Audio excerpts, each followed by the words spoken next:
Countries announce their commitment to, countries देश announce घोषणा करते हैं, देयर कमिटमेंट, देयर क्यों, क्योंकि कंट्रीज प्लूरल है इसलिए, कमिटमेंट प्रतिबद्धता वादे करते हैं, टू लॉफ्टी एनवायरमेंटल गोल्स। और कमिटमेंट किस चीज़ का होता है?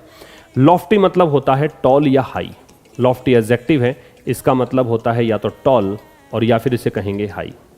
तो ये बड़े बड़े वादे कर जाते हैं, बड़े बड़े पर्यावरण के संबंध में जो गोल्स निर्धारित होते हैं, लक्ष्य निर्धारित होते हैं, उनके ये वादे कर जाते हैं। बट डू लिटिल, लेकिन ये करते ना के बराबर हैं। लिटिल और फ्यू के पहले जब हम ना तो लगाते हैं ए और ना ही लगाते हैं द, तो उसका मतलब होता है नो। लिटिल और फ्यू के साथ में ना तो अगर ए लगाएं ना द लगाएं तो इसका मतलब क्या होता है? नो, याद रखिएगा। और बता दूं मैं एक काम की बात और, कि लिटिल वैसे आपने पढ़ा होगा कि डिटरमिनर है, लेकिन यहाँ पे ये प्रोनाउन की भूमिका में है। क्यों? क्योंकि अगर ये डिटरमिनर होता तो इसके बाद में हम लगाते नाउन, ठीक है। अब डिटरमिनर चूंकि ये है नहीं, नाउन इसके आगे है नहीं, तो मैं इसको कहूँगा प्रोनाउन, क्योंकि ये आगे नाउन नहीं ले रहा है अपने।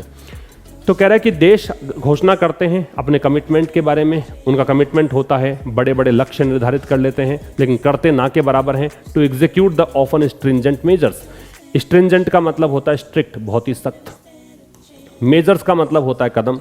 तो अक्सर यहाँ पे जो भी स्टेप्स उठाए जाते हैं, जो भी यहाँ पे तय किया जाता है, बड़े ही स्ट्रिक्ट चीज़ें तय की जाती हैं और वो उनको एग्जीक्यूट नहीं कर पाते हैं, वो उनको लागू नहीं करते हैं। दैट दीज एंटेल, एंटेल का मतलब होता है या तो कहेंगे मेक नेसेसरी, या तो क्या कहोगे? मेक नेसेसरी, और या फिर इसे कहेंगे इन्वॉल्व, शामिल करना भी कह सकते हैं, या फिर कोई चीज़ को आवश्यक बना देना भी कह सकते हैं। शामिल करना भी कह सकते हैं और आवश्यक बना देना भी कह सकते हैं, ठीक है। तो कौन से मेजर्स? दैट दीज इंटेल, मतलब वो मेजर्स जो कि ये, दीज किसके लिए आ रहा है? दीज आ रहा है इन कमिटमेंट्स के लिए, इन कह सकते हो कि भाई जो एग्रीमेंट्स हैं वो उसमें शामिल होते हैं। Because they potentially involve political blowback. कारण क्या है, क्यों नहीं फॉलो करते? क्योंकि ये जो अग्रीमेंट्स हैं या कमिटमेंट्स हैं उनमें पोटेंशियली मतलब संभावित रूप से, पॉसिबली इन्वॉल्व शामिल होता है पॉलिटिकल ब्लोबैक, राजनीतिक नेगेटिव रिएक्शन। ब्लोबैक का मतलब क्या है? नेगेटिव रिएक्शन, नकारात्मक प्रतिक्रिया को बोलते हैं ब्लोबैक, नेगेटिव रिएक्शन। तो इसमें कुछ नेगेटिव रिएक्शन भी शामिल होते हैं इस कारण से, चूंकि उनको देश में आलोचना झेलनी पड़ सकती है, देशवासी उनके सपोर्ट में ना आए ऐसा हो सकता है, उनको वोट ना मिले ऐसा हो सकता है, इसलिए वो प्रतिबद्धता जो है, कमिटमेंट जो है पूरा नहीं करते हैं। सब्जेक्ट था countries, verb I announce, subject हुआ दीज, वर्ब आई एंटेल।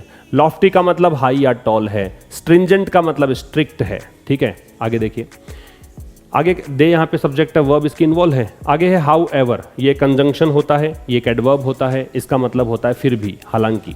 क्या? COPs do serve as an effective nudge, nudge का मतलब है एनकरेजमेंट, नज का मतलब क्या है? एनकरेजमेंट। लिखते चलिएगा, कोई भी चीज़ छोड़नी नहीं है आपको, और अगले सेशन में जब आप आएँ तो उससे पहले सब कुछ पढ़ कर आना है, एक एक चीज़ आपको याद होनी चाहिए, खुद से झूठ बोलना नहीं है।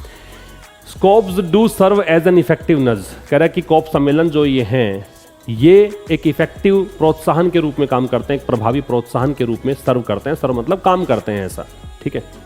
आगे देखिए, इवन अ डिकेड अगो, अब कह रहा है कि यहां तक कि एक दशक पहले की भी अगर बात करेंगे आप, तो एक दशक पहले भी the link between global warming and climate change had sizeable critics. Sizeable का मतलब क्या है?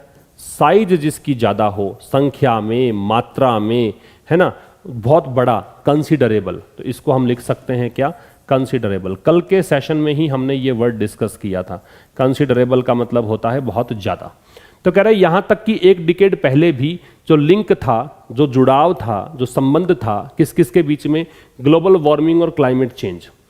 हैड साइजेबल क्रिटिक्स, मतलब इसकी आलोचना करने वाले लोग बहुत थे, वो मानते नहीं थे कि ग्लोबल वार्मिंग के कारण क्लाइमेट चेंज आ रहा है, क्या वो मानने वाले नहीं थे। Now no country challenges fundamental science, लेकिन अब देखो समय बदल गया है, अब कोई भी देश ऐसा नहीं है जो एक मौलिक विज्ञान है उसका चैलेंज करता हो। अब ये साइंस को चैलेंज नहीं कर रहे हैं, इनको पता लग गया है कि हाँ आने वाले समय में आपदाएं आ सकती हैं, कैटास्ट्रॉफिक इवेंट्स झेलने पड़ सकते हैं, ठीक है।